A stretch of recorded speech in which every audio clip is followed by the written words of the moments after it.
Dear students, जय हिंद। मैं चंद्रशेखर स्वागत करता हूं आपका इस यूट्यूब चैनल पे। जैसा कि आप देख रहे हैं, एक लगातार एक नए फॉर्मेट में एक नए एपिसोड की श्रृंखला जो है शुरू की गई है, जिसमें बीपीएससी एग्ज़ाम में बिहार के इतिहास से जो भी 20 से 25 प्रश्न पूछे जाते हैं, उसका आप इस सीरीज के माध्यम से आप पूरा तैयारी कर सकते हैं। ठीक है। तो बीपीएससी पीटी में बिहार हिस्ट्री से एक भी प्रश्न नहीं छूटेगा, इसका हम गारंटी लेते हैं। और मैं लगातार जो है आपसे जुड़ा हुआ हूँ, खासकर ये 66वीं बीपीएससी, जिसका नोटिफिकेशन जो है बहुत जल्द आने वाला है। और आप लॉकडाउन में आप घर में खाली नहीं बैठें, आप कम से कम बिहार से जो भी प्रश्न पूछे जाते हैं उसका आप तैयारी आप घर बैठे कर सकते हैं। ठीक है। तो इस बार जो है हम टारगेट लिए हैं 125 प्लस का। ठीक है। इस बार जो हम टारगेट लिए हैं 125 प्लस का, और किसी भी हालत में आपको 125 हम दिलवा के रहेंगे पीटी में। इसलिए तैयारी जो है अभी से ही कीजिए आप। दूसरी बात है कि आप सब्सक्राइब कीजिए हमारे चैनल को अगर आप नए हैं, क्योंकि बीपीएससी में इस बार पीटी में एक सीट कन्फर्म है, ये हम चैलेंज करते हैं। ठीक है। और आज मैं आपके सामने जो टॉपिक लाया हूँ, ये 4 टॉपिक है। मगध के परवर्ती गुप्त शासक, गुप्तोत्तर युग और बिहार, पालकालीन बिहार, और मिथिला के शासक या मिथिला के कन्नाड़ शासक। इसके पहले हम जो है 5 पार्ट आपके यूट्यूब चैनल पे अपलोड कर दिए हैं। अगर आप नहीं देखे हैं तो आप वहाँ से आप शुरू से जाके आप देख सकते हैं। एक एक टॉपिक को आप सिलसिलेवार ढंग से आप अध्ययन कीजिए, सिलसिलेवार ढंग से आप देखिए। सिर्फ और सिर्फ रात में टाइम सुनिए आप, उससे भी काफ़ी जो है आपको फ़ायदा साबित होगा। ठीक है। एक भी क्वेश्चन इस बार बिहार से नहीं छूटेगा। अभी हम प्राचीन बिहार इतिहास, इसके बाद हम ज्योग्राफी, फिर उसके बाद हम जनगणना, इसी तरह से इस सीक्वेंस बाय सीक्वेंस करके हम बिहार से सारा क्वेश्चन को हम क्लियर कर लेंगे। ठीक है। आइए सबसे पहले देखते हैं इसमें मगध के परवर्ती गुप्त शासक। तो मगध के परवर्ती गुप्त शासक जो है, इसमें सबसे पहला क्वेश्चन है कि मगध का परवर्ती गुप्त वंश का संस्थापक कौन था। तो मगध के परवर्ती गुप्त वंश का संस्थापक कौन था? कृष्णगुप्त।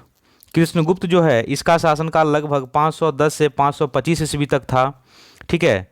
और नेक्स्ट क्वेश्चन है कि मगध के किस परवर्ती गुप्त शासक ने मौखरी शासक को पराजित किया था? कौन किया था? कुमारगुप्त तृतीय। कुमारगुप्त तृतीय ने मगध के परवर्ती शासक ने मौखरी शासक को क्या किया था? पराजित किया था। ठीक है। नेक्स्ट है कि मौखरी शासक ने किसे परास्त कर मगध के अधिकांश भाग को जीत लिया था? तो ये दामोदर गुप्त। दामोदर गुप्त जो था, मगध के अधिकांश भाग को क्या किया था? वो जीत लिया था। ठीक है। नेक्स्ट देखेंगे, हर्षवर्धन ने किसे मगध के क्षेत्र में अपना प्रतिनिधि बनाया था? किसे बनाया था? माधव गुप्त को। माधव गुप्त को जो है अपना मगध के क्षेत्र में क्या बनाया था? प्रतिनिधि बनाया था। कौन? हर्षवर्धन ने। नेक्स्ट है, हर्षवर्धन के मृत्युपरांत मगध के कुछ क्षेत्रों में कुछ समय के लिए तिब्बत की संप्रभुता स्थापित हो गया। और इसका अंत किसने किया था? इसका अंत किया था आदित्य सेन ने। आदित्य सेन ने। चूंकि बिहार के किसी स्थानीय शासक अर्जुन ने चीनी यात्रियों को क्षति पहुंचाया, प्रतिशोध में तिब्बत और नेपाल की सेनाओं ने बिहार पर क्या किया? आक्रमण किया, जिसका अंत कौन किया?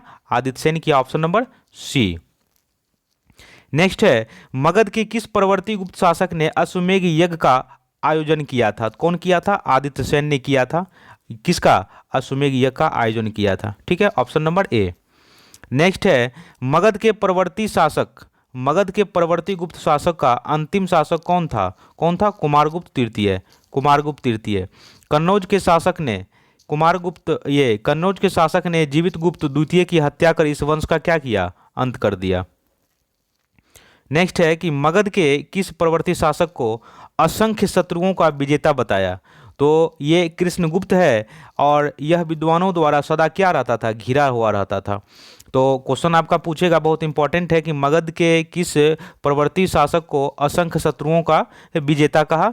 तो ये कृष्णगुप्त। ठीक है। अब देखिए दोस्तों, मिलाने के लिए दिया हुआ है कि मगध के परवर्ती गुप्त शासक और उसके उपाधियों को सुमेलित कीजिए। तो सबसे पहला इसमें हो जाएगा हर्षगुप्त। तो हर्षगुप्त क्या हो जाएगा? ये हो जाएगा आपका वीरगुप्त। ऑप्शन नंबर 2, यानी कि क्या कहते हैं? वीर योद्धा। उसके बाद है कुमारगुप्त। कुमारगुप्त क्या हो जाएगा? महाराज धीराज, ये 4 नंबर का। उसके बाद है जीवित गुप्त। जीवित गुप्त हो जाएगा राजाओं में सिरमौर। और थर्ड है आदित्य सेन। आदित्य सेन हो जाएगा परम भट्टारक महाराज धीराज। तो इसके अकॉर्डिंग आपका ऑप्शन नंबर सी, ठीक है, इसको आप देख लेंगे। नेक्स्ट है मगध के किस परवर्ती गुप्त सम्राट के बारे में कहा गया है कि उसने तथा हिमालय के शत्रुओं को जीता था। किसने जीता था? तो ये जीवित गुप्त।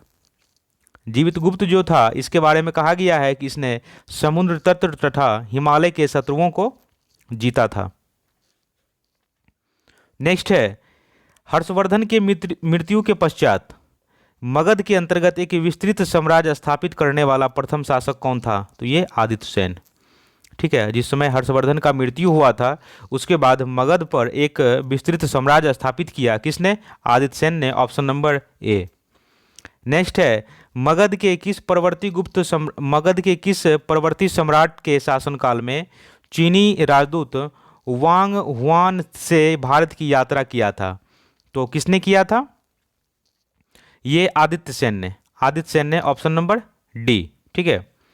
नेक्स्ट है कि मगध के परवर्ती गुप्त शासकों का सही क्रम क्या है, यानी सीक्वेंस क्या है? तो इसमें हो जाएगा, सबसे पहले आप देख लेंगे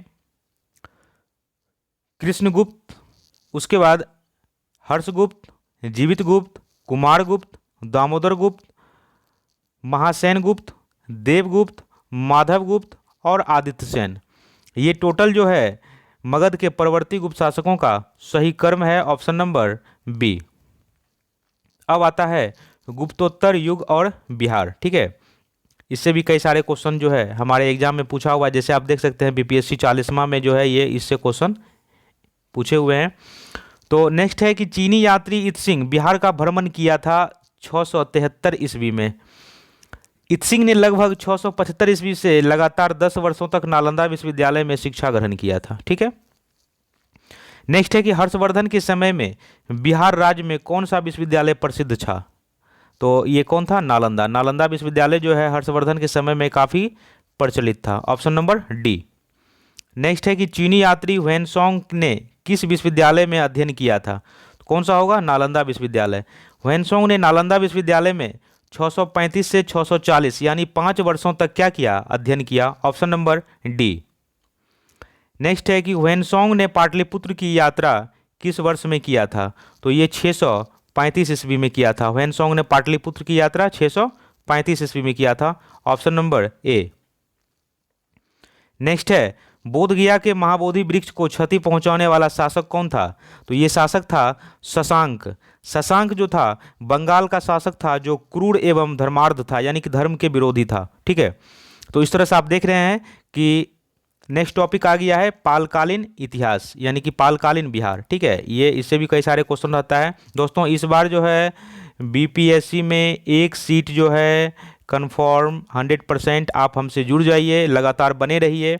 बिहार से एक भी क्वेश्चन जो है पीटी में इस बार नहीं छूटेगा, क्योंकि बिहार से 20 से 25 प्रश्न जो है इधर कुछ लगातार वर्षों से रहा है, तो इसलिए बिहार पे भी फोकस करना बहुत ज़रूरी है।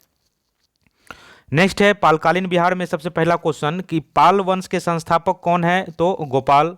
पाल वंश के संस्थापक कौन है? गोपाल। नेक्स्ट है कि विक्रमशिला विश्वविद्यालय के संस्थापक कौन था? तो धर्मपाल। धर्मपाल का शासनकाल 770 से 810 ईस्वी तक था। विक्रमशिला विश्वविद्यालय की स्थापना किस वंश के शासक ने किया? तो ये पाल वंश के शासक ने किया। विक्रमशिला विश्वविद्यालय कई बार पूछा हुआ है। विक्रमशिला विश्वविद्यालय का स्थापना जो है किस वंश के शासकों ने किया था? पाल वंश के शासकों ने किया था। नेक्स्ट है आधुनिक बिहार के किस जिले में विक्रमशिला विश्वविद्यालय स्थित है? तो यह भागलपुर में है। भागलपुर के पाथर घाट में स्थित है ये। कौन सा? विक्रमशिला विश्वविद्यालय, ठीक है। नेक्स्ट है नालंदा महाविहार को आर्थिक अनुदान देने वाला शासक कौन था? तो ये हर्ष था, धर्मपाल था एवं देवपाल था। ऑप्शन नंबर ए, ठीक है। नेक्स्ट है मुंगेर, यानी बिहार। मुंगेर कहाँ है? ये बिहार में है। इसको अपना राजधानी बनाने वाला पाल शासक कौन था? तो ये देवपाल था, यानी देवपाल जो है इसने अपना राजधानी कहाँ बनाया था? मुंगेर में बनाया था, ठीक है। नेक्स्ट है पाल शासकों द्वारा बौद्ध धर्म के किस संप्रदाय को विशेष महत्व प्रोत्साहन दिया गया? तो ये था महायान। क्योंकि आप जानते हैं कि बौद्ध धर्म के चतुर्थ संगति में बौद्ध धर्म दो भाग में बट गया, एक हीनयान एक महायान। तो उसी में कह रहा है कि पाल शासकों द्वारा बौद्ध धर्म के किस संप्रदाय को विशेष प्रोत्साहन दिया गया? तो ये महायान संप्रदाय को जो है पाल शासक ने विशेष प्रोत्साहन दिया। काफी इंपॉर्टेंट है, ठीक है। नेक्स्ट है, किस शासन के काल में शैलेंद्र वंश के शासक ने नालंदा में एक बौद्ध मठ का स्थापना करवाया था? तो ये कौन हो जाएगा? देवपाल। इसके लिए देवपाल ने 5 गांव जो है दान के रूप में दिया था। कौन? देवपाल। नेक्स्ट है कि नालंदा विश्वविद्यालय के खर्च के लिए किसने 200 गांव जो है दान में दे दिया? ये धर्मपाल जो है नालंदा विश्वविद्यालय के खर्च के लिए 200 गांव क्या किया? दान में दे दिया, ठीक है। नेक्स्ट है, किस शासक ने ओदंतपुरी कहाँ है? आधुनिक बिहार शरीफ में कहा जाता है। तो किस शासक ने ओदंतपुरी में एक बौद्ध विहार का स्थापना किया था? तो ये कौन था? Gopal, option number A. Next है, किस काल में कांस्य की मूर्तियां की निर्माण की एक उन्नत शैली का विकास हुआ था? कांस्य की मूर्ति के निर्माण का एक उन्नत शैली का जो है विकास हुआ था, ये कौन सा काल था? तो ये था पाल युग। पाल युग में जो है एक कांस्य की मूर्ति की उन्नत शैली का क्या हुआ था? विकास हुआ था। नेक्स्ट है, बिहार में पाल युग में कांस्य से निर्मित एक मूर्ति की उन्नत शैली का विकास हुआ। कांस्य मूर्तियों के निर्माण में इस शैली के निर्णायक देन थी। तो किसका देन था? ये धीमन और बिठपाल की, धीमन का पुत्र था बिठपाल, ठीक है। नेक्स्ट है, पालकालीन कांस्य मूर्ति कलाकार धीमन एवं बिठपाल कहाँ के निवासी थे? तो ये नालंदा के निवासी थे। धीमन का पुत्र कौन था? बिठपाल, ठीक है। नेक्स्ट है कि पालकालीन कांस्य प्रतिमाएं सांचे में ढली है, इसका साक्ष्य जो मिलता है कहाँ से मिलता है? तो नालंदा एवं कुकड़ीहार कहाँ? गया से। नालंदा एवं कुकड़ीहार गया से, ठीक है। नेक्स्ट है कि पालकालीन मूर्ति कलाकार धीमन एवं बिठपाल किसके समकालीन थे? तो ये धर्मपाल एवं देवपाल के समकालीन थे, ऑप्शन नंबर डी, ठीक है। नेक्स्ट है, चित्रित पांडुलिपि अष्ट सहसारिक प्रज्ञा प्रमित एवं पंचरक्ष किस युग के हैं? पाल युग के हैं, ऑप्शन नंबर सी। नेक्स्ट है कि पालकालीन चित्रकला का भित्ति चित्र रूप कहाँ से प्राप्त हुआ है? तो ये नालंदा से प्राप्त हुआ है, ठीक है। दोस्तों, इस बार किसी भी तरह बीपीएससी में एक सीट कंफर्म करवाना है, बीपीएससी क्वालिफाई करना है तो करना है, इस बार कोई समझौता नहीं, ठीक है। आइए नेक्स्ट क्वेश्चन देखते हैं। पालकालीन चित्रकला का भित्ति रूप जो है ये कहाँ से प्राप्त हुआ है? तो ये नालंदा से प्राप्त हुआ है, ठीक है। नेक्स्ट है कि पाल शासक अपना आदेश प्रसारित करते थे, तो ये कहाँ से करते थे? पाटलिपुत्रा से करते थे। पाल शासक ने अपना आदेश जो प्रसारित करता था ये पाटलिपुत्रा से करता था।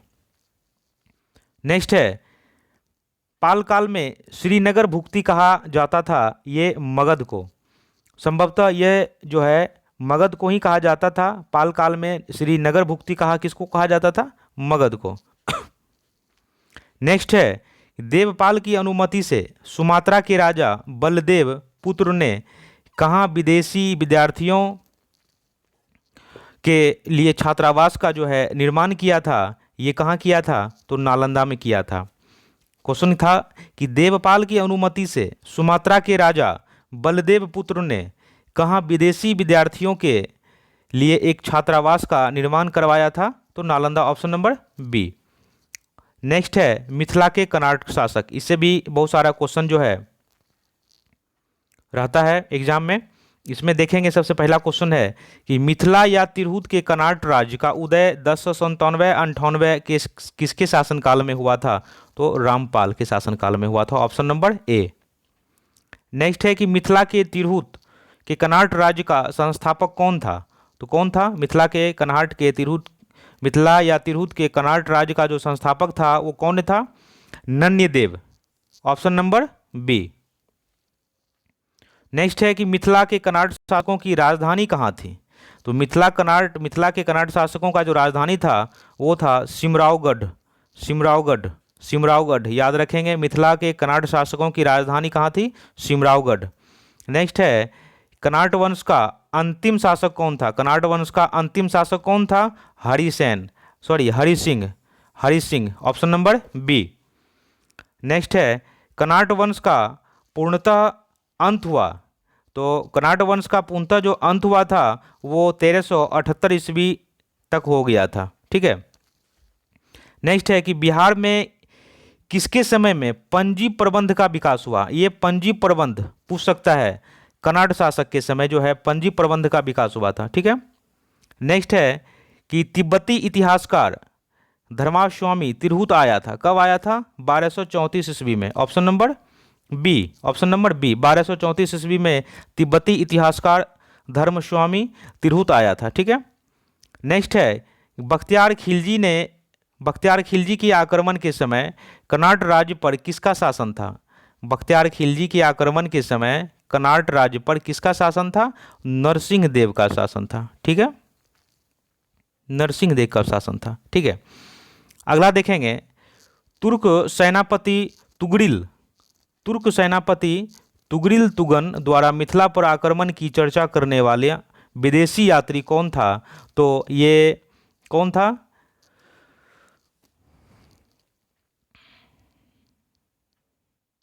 धर्मास्वामी था और मुल्ला तकिया था। ऑप्शन नंबर डी, दोनों। तुर्क सेनापति तुगरिल तुगन तथा मिथिला पर आक्रमण की चर्चा करने वाला विदेशी यात्री कौन था? धर्मास्वामी और मुल्ला तकिया। ठीक है। नेक्स्ट देखते हैं, तुगरिल तुगन के अभियान